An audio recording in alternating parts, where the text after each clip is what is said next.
कभी न कभी जीवन में ऐसा समय ज़रूर आता है जब हम किसी सफलता, किसी शुभ कार्य या किसी ऊंचे लक्ष्य की ओर बढ़ रहे होते हैं। मन आशाओं से परिपूर्ण होता है, हृदय उत्साह से दमक रहा होता है, लेकिन तभी अचानक कोई छोटी सी बाधा, कोई तुच्छ सा विघ्न हमारे भीतर नकारात्मकता को भर देता है।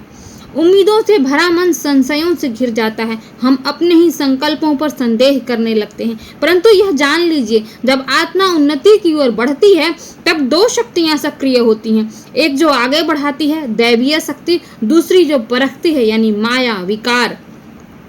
महाभारत में भीष्म पितामह ने कहा था, शिखर पर पहुंचने से पहले सबसे कठिन परीक्षा प्रारंभ होती है। ये बाधाएं कोई दंड नहीं है, बल्कि अवसर है स्वयं को मजबूत करने का, श्रद्धा को गहरा करने का। ईश्वर की इच्छा के आगे हमारी सारी योजनाएं धरी रह जाती हैं। हम केवल अपने कर्मों पर अधिकार रखते हैं, फल पर नहीं। जो भी परिस्थितियां सामने आती हैं, चाहे वह सुखद हो या दुखद, उसमें भी उनके प्रति कृतज्ञ रहना पड़ता है और रहना चाहिए भी। प्रसन्न रहिए, मौन रहिए। चीखने चिल्लाने से, कटु वचन कहने से न समय बदलता है, न परिणाम बदलते हैं। वास्तविक शक्ति तो स्वीकार करने में, स्वीकार करना कि जो हो रहा है उसमें भी उनकी कृपा है, स्वीकारना कि हर स्थिति में हमारा विकास छुपा है, स्वीकारना कि अंतिम निर्णय तो उसी दिव्य शक्ति के पास है।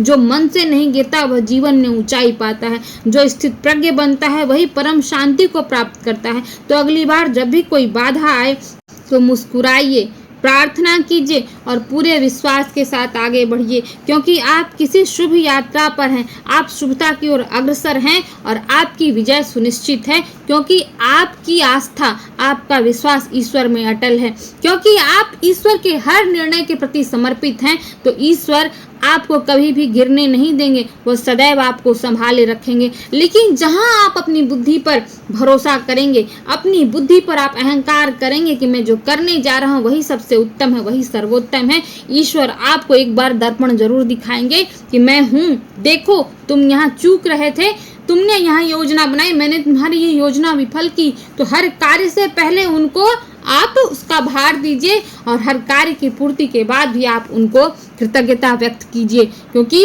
वो परम शक्ति हैं। ये सारी दुनिया उन्हीं के इशारों से चल रही है। कुछ भी ऐसा नहीं है जो आपने सोचा हो और उसी योजना के अनुसार हो गया हो। जहां अपनी बुद्धि आपकी निष्फल हो जाएगी, वहां वही दिव्य शक्ति प्रकट होती है जो आपको संभालती है, जो आपके अहंकार को नष्ट करती है, जो आपको प्रेम से भरती है, जो आपकी आत्मा को दिव्यता से भरती है। उस परम शक्ति के प्रति सदैव आस्थावान रहिए, कृतज्ञ रहिए।